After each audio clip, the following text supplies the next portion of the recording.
কথা ঠিক না ঠিক? কিন্তু আফগানিস্তানের মোল্লারা কি আমাদের মতো? ওরা ইন্ডিয়াতে এসে চোখে আঙ্গুল দিয়ে চোখ তুলে কথা বলে দেখাই দিচ্ছে যে ইসলামের পাওয়ার শুধু আফগানিস্তানে নয়, গোটা পৃথিবীতে চলে। আওয়াজ করে বলেন আল্লাহু আকবার। বলবেন হুজুর কিভাবে? আরে ইন্ডিয়াতে যখন তাদেরকে দাওয়াত করা হয় আন্তর্জাতিক ভাবে সংবাদ সম্মেলনের কথা, সেখানে মোল্লারা বলে দিয়েছে পরিষ্কার কথা, আমরা এখানে সংবাদ সম্মেলন করবো, এটা সত্য, কিন্তু আল্লাহর দেওয়া বিধান পর্দা করা ফরজ। সেই ফরজ বিধানকে অ্যাবাউট করে আমাদের সংবাদ সম্মেলনের মধ্যে আফগানিস্তানে যেমন কোন নারীরা আমাদের সামনে আসতে পারে না, ইন্ডিয়ার সংবাদ সম্মেলনের মধ্যে কোন নর্তকী সাংবাদিক আমাদের সামনে আসতে পারবে না। তাহলে চোখে আঙ্গুল দিয়ে দেখায় দিয়েছেন শরীয়তের বিধান আফগানিস্তানে যেমন চলে ইন্ডিয়াতেও তেমন চলে। কেন? ইমানের পাওয়ারে। এখন আমরা আসেন বুঝি সারা রাত জান্নাত জাহান্নামের আলোচনা শুনলাম, প্রতিদিন ঠান্ডা মাথায় কবরের আলোচনা শুনে শুনে ঘুমাইলাম, কিন্তু আজও পর্যন্ত জানতে পারলাম না আমার ইমানের কি হালত, আমার ইমান কি জিনিস। ইমান খায় না মাথা দেয়, এটা আমাদের বোঝা দরকার আছে না নাই? আর আসতে বলেন। এখন কথা বলাই আপনাদেরকে, ইমান কাকে বলা হয়? ইমান বলা হয় আল্লাহর দেওয়া বিধান, রাসূলের দেওয়া তরিকা, এই সব বিধানগুলোকে চোখ বন্ধ করে বিশ্বাস করার নাম কি ভাই? চাই সেটা আমি আমল করি অথবা না করি, চাই সেটা আমার বুঝা আসুক অথবা না আসুক, তো সবগুলো বিধানকে চোখ বন্ধ করে বিশ্বাস করার নাম ইমান। এখন আপনারা মহিলাদের মতো আস্তে করে আওয়াজ দেবেন, এমন তো কথা বলতেছেন না। আমরা তো ঢাকা শহরে মাহফিল করি, আপনাদের 4 ভাগের 1 ভাগ মানুষ না হলে আলোচনা করে মজা পাই। তারা আমাদের সাথে অগ্রিম তারা জবাব রেডি করে রাখে আলোচকদের সাথে, যে এত চিৎকার করার পর আপনাদের মুখ দিয়ে আওয়াজ বের হইতেছে না। আমার কাছে মনে হয় আপনারা সন্ধ্যার আগে আসেন, মনে হয় পেটে ক্ষুধা আছে। কথা ঠিক না বেশি? মাহফিল কমিটির উচিত ছিল তাদের জন্য তাবারকের ব্যবস্থা করা, এশারের পর পর তাবারক দিয়ে দেওয়া। এখন কথাটা বুঝেন তো, ইমান কাকে বলা হয়? আল্লাহর দেওয়া যত বিধান আছে, রাসূলের দেওয়া যত তরিকা আছে, সমস্ত বিধান এবং তরিকার সামনে চোখ বন্ধ করে মাথা নত করে বিশ্বাস করার নাম কি ভাই? আর আসতে বলেন। এখন আপনারা মহিলাদের মতো আস্তে করে আওয়াজ দিয়ে বলবেন, যাতে এই আওয়াজ প্যান্ডেল বাহিরে না যায়। বলুন তো দেখি, নামাজের হুকুম দিয়েছেন কে? রোজার হুকুম দিয়েছেন কে? যাকাতের হুকুম দিয়েছেন কে? ও দোস্ত, হজের বিধান দিয়েছেন কে? এই সব বিধান হচ্ছে আমার আল্লাহ। এগুলা তুমি মানবে কি মানবে না, এটা তোমার ব্যক্তিগত ব্যাপার, কিন্তু আল্লাহর দেওয়া বিধানের বিরুদ্ধাচরণ করবার কারো কোনো অধিকার কথা ঠিক না ঠিক?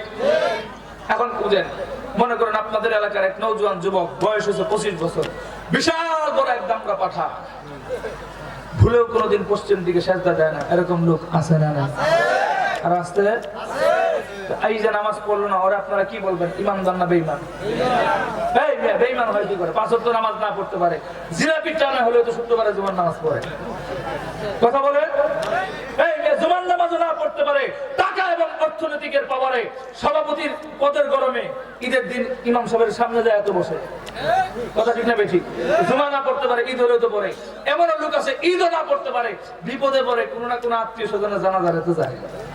তাহলে তার ইমান আছে, ইমান দুর্বল। কথা ঠিক না বেঠিক? ইমান আছে, ইমান দুর্বল।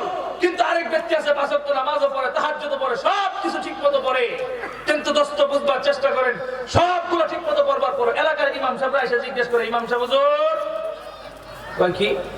আল্লাহ কোন কোন শীতের মধ্যে ঠান্ডা পানি দিয়ে উযু করে ফজরের নামাজ পড়বার বিধান দিল কেন? এরকম মানুষ আছে না নাই? আছে না নাই? এখন আপনারা বলুন তো দেখি, এই যে প্রশ্নটা করলো, এখন ইমানদার না বেঈমান? শুধু বেঈমান না, চূড়ান্ত পর্যায়ের বেঈমান। কথা ঠিক না বেঠিক? এখন আরেকটা কথা বুঝেন, রোজার বিধান দিয়েছেন কে? এখন কথা কেছেন না, এমন করেন এতগুলা মানুষ আওয়াজ দিলে বিকট আওয়াজে বাইরে যারা উগান্ডার মতো বলতে সব ভিতরে চলে আসার কথা। কথা ঠিক না বেঠিক? এই সাউন্ড আমার আগের থেকে দিলে আলোচনা আরো সুন্দর হতো। আমি আলোচনার টাইম কমাই দিই। আমি না, আসলে ওরা এরকম আলোচনা শুনে অভ্যস্ত না, দোষ দিয়ে লাভ নেই। আমরা এদিকে আসছি নতুন। এখন কথাটা বুঝেন, পরিষ্কার বুঝেন। যেই কথাটা বলি, রোজার বিধান দিয়েছেন কে? আর আসতে আল্লাহ বিধান দিয়েছেন। আমাদের এলাকাতে যখন রমজান মাস আসে, খেয়াল করবেন, এখানে বয়স দেখে কেউ রোজা রাখে না। আমাদের মুসলিম সোসাইটির মধ্যে ছোট্ট বাচ্চা থেকে নিয়ে 90 বছরের বুড়া পর্যন্ত রোজা রাখে। এটা যাদের বুঝে আসে না, খেয়াল করবেন, আমরা যখন ছোট ছিলাম রোজা রাখতাম, বয়স্ক মুরব্বীরা মাথার মধ্যে থাপ করতে জিজ্ঞেস করতো, কিরে তাজউদ্দিন, তুই আজকে কয় বেলা খায় রোজা? কথা ঠিক না বেঠিক?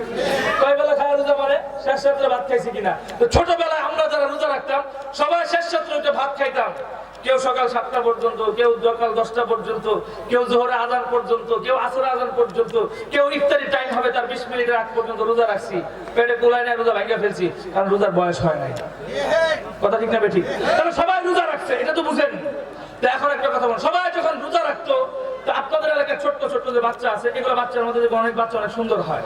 তো সুন্দর হওয়ার পরে এই বাচ্চাটা আপনার ঘরে হয়েছে, হওয়ার পর এমন বাচ্চা যারা দেখেন নিজের বাচ্চাকে বাদ দিয়ে ওই বাচ্চারা চকলেট খাওয়ায়, কারণ চেহারা সুন্দর।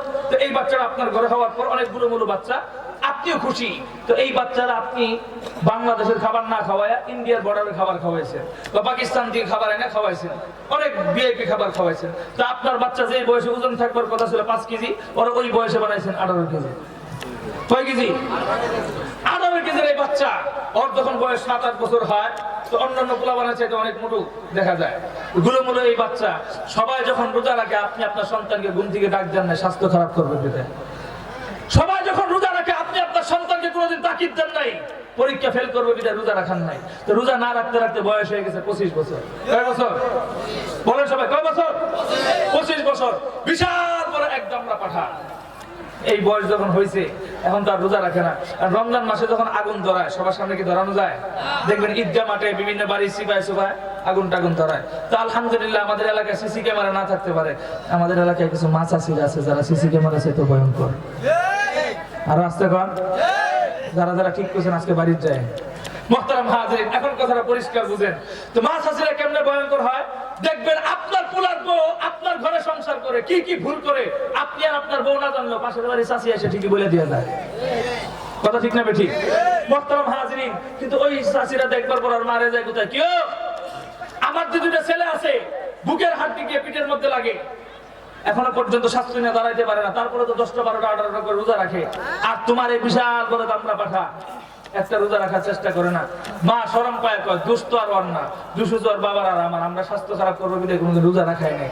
এই জন্য মা বাবা চিন্তা করলো, বর্তমান যুগের পোলাপান তার মা বাবার কথা শুনে না, হয়তো বউয়ের কথা, না হয়তো গার্লফ্রেন্ডের কথা। কথা ঠিক না বেঠিক? তাহলে এই কথাগুলো যেহেতু শুনে, তাহলে ওরে আর আমি নিয়ন্ত্রণ করতে পারবো না। নিয়ত করছে নীলফামারীর এই যুবকটাকে আপনাদের রংপুর মডার্ন থেকে একটা কালনাগিনী ধরে আনা দেবে।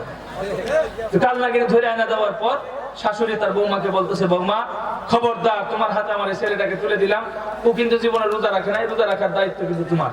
তো বউ তো হঠাৎ করে দিনদার। বউরা দেখবেন অনেক বউর আগে নামাজ পড়ুক আর না পড়ুক, বিয়ের পর থেকে শ্বশুর বাড়ি থেকে ধুমধাম নামাজ পড়ে, ওযু থাক আর না থাক, আছে না নাই? এটা কি বলে? হঠাৎ দিনদার। হঠাৎ দিনদার সে বলতেছে, মা তো ভালো কথাই বলছে, খারাপ কথা না। তখন ওরা রোজা রাখাইতেছে, ঘুম থেকে জোর করে উঠাইছে, জীবনে কোনোদিন রোজা রাখে না। জোর করে যখন উঠে আসে, এড়ি খাওয়াইছে। তো আমাদের এদিকে দেখবেন রমজান মাসে সে আজান দিলে সবাই ঘরে নামাজ পড়ে শুয়ে যায়, অনেকে মসজিদে যায় না। তো সবাই যখন শুয়ে পড়লো, আর এই বেচারা তো জানে ফজরের নামাজ হইলে সাথে সাথে সাদা আলো দেখা যায়। এখন ভাতটা খাওয়ার পর সবাই যখন ঘুমায়, অনেকক্ষণ ধরে তাকায় রয়েছে, কিরে কালার আয়টা সাদা হয় নাকি? ওই যে শুরুতে নামাজ পড়ছে, কালো রায়টা সাদা হয় নাকি, ধান্দায় পড়ে রয়েছে। অনেকক্ষণ বিরক্ত হইতে হইতে সর্বশেষ তার কয়েকটা বন্ধু বান্ধবের মেসেজ দেয়, কারা কই আসো, আসো নীলফামারীতে উমর রাদিয়াল্লাহু আনহু আবিজি মাদ্রাসা মাঠে যায়, সবাই ঘুমাইছে, আমরা যে ফ্রি ফায়ার পাবজি খেলি। আছে না নাই? ফ্রি ফায়ারের কথা ঠিক আওয়াজ হবে না, কারণ অধিকাংশ রোগী এখানে আছে। কথা ঠিক না বেঠিক? কি খেলি? ফ্রি ফায়ার আর পাবজি খেলে। এই খেলার জন্য নিয়ত করে বের হয়েছে। সকাল 8টা-9টা পর্যন্ত ফ্রি ফায়ার আর পাবজি খেলতেছে। খেয়াল করবেন, ফ্রি ফায়ার আর পাবজি খেলবার সময় হঠাৎ করে পেটের মধ্যে ক্ষুধায় চাপ দিচ্ছে। ওদের কাছে না বলে চলে গেছে বাড়ির দিকে। আর বন্ধু বান্ধব একটা গুটা কয়ে দেখে, এই নতুন বিয়ে করছে না, বউ লেগে দৌড় দিছে। আছে না নাই? বউ লেগে দৌড় দিছে না পেটের ক্ষুধায় দৌড় দিছে? তাহলে বিবাহিত মানুষের কি কাজ থাকতে পারে না? বন্ধু বান্ধব একটা গুতায়, ভাই নতুন বিয়ে করলে কেউ গুতায় না, যারা বিয়ে করছে আগে ওনাদের কাছে পরামর্শ নিয়ে যে কেমন লাগে। এখন কথাটা বুঝেন। তো দৌড় দিয়ে বাড়িতে গেছে, যায় বউরে জিজ্ঞেস করে, বউ আম্মাই কই? বউ তো খুব রাগ, কেউ তুমি আম্মারে দিয়ে কি করবা? তোমার যেটা জিজ্ঞেস এরকম। তো আম্মা তো অসুস্থ মানুষ, মুরব্বী মানুষ, রোজা রাখছে, 10টা-11টা পর্যন্ত ঘুমাবে। তো আমি যে এসেছিলাম যে আম্মা ঘুমায় থাক, কারণ আমার আম্মা যে তোমার রংপুর থেকে ভাড়া করে আনছে আমার রোজা রাখানোর জন্য, এটা আমি আগের থেকে জানি। তখন বললো, তাহলে কি করতে পারি? আসো তোমার মেয়ে একটু রান্না করে দেয়। রান্না করে কেন? আসো যাই। সে বউ মনে করছে বুক টুট বাঁচতে বলবে বা ইফতারি বানাইতে বলবে। যাওয়ার পর বলতো, আমার বাবা অনেক বড় লোক মানুষ ছিল, আমার খুব আদর করে পাচ্ছে, জীবনে কোনোদিন কষ্ট দেয় আমি রোজা রাখি না। বউ মনে করে রোজা রাখে নাই, এটা আমার বলে ফেলছে, আমিও তো রোজা রাখি না, আমার কাছে কয়ে ধরা খাওয়ার দরকারটা কি? এরকম বউ আসে না নাই? এখন খেয়াল করেন, সে রোজা রাখতে পারে না, সে বলতেছে আসো, আম্মা তো বলছো আম্মা ঘুমায় রয়েছে, ঘুমায় থাক, আমি আর তুমি ফলায় দুটা ভাত খেয়ে দেয়। এখন বউ তো হঠাৎ দিনদার, জীবনে মাদ্রাসায় পড়ে না, বাংলা শিক্ষিত, সে নিয়ত করতেছে কিরে আল্লাহ বলছে রোজা রাখা ফরজ, আর জামাই বলতেছে রোজা ভাঙার জন্য। এদিকে তো জামার হুকুম মানাও, জামার হুকুম মানাও, তো রোজার ফরজ আর জামাইয়ের ফরজ দুইটা মিলে পেস্ট লাগাই দিয়েছে। একটা হচ্ছে আরবি ফরজ আর একটা কি বাংলা ফরজ, দুই ফরজ মিলে কি করছে পেস্ট লাগাইছে। এখন চিন্তা করতেছে আল্লাহর ফরজ যদি ভাঙা ফেলি, শাশুড়ি মার সাথে ইফতারের সময় দোয়া তুলে মোনাজাত করলাম আল্লাহ মাফ করে দিলে ফিরাই কে, কিন্তু জামাইয়ের কথা যদি না শুনে আমার মাফ করবো কে?